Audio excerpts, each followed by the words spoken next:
Dušan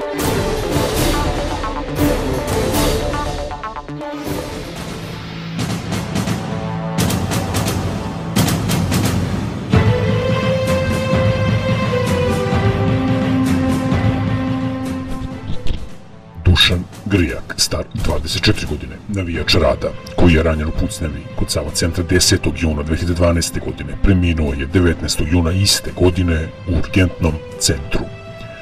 Grijak, pripadnik Radove navijačke podgrupe Nomadi, teško je ranjen posle svađe i tuče dve grupe mladića u bašti restorana.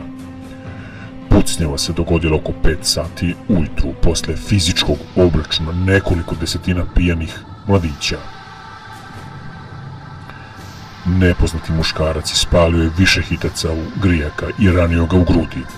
Od posljedice ranjavanja Grijak je preminuo. Šestorica njegovih prijatelja koji su bili sa njim u trenutku pucnjave nisu želeli da sarađuju sa policijom, kako bi pomogli u rasvetljavanju okolnosti u kojima je ubijen njihov drug.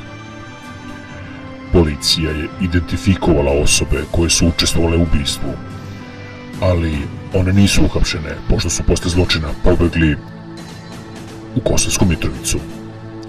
U pitanju su dva navijača Crvene zvezde. Jedan od njih poreklom je iz Kosovske Mitrovice i prema saznanjima oni su se sklonili u južnu srpsku pokrajinu.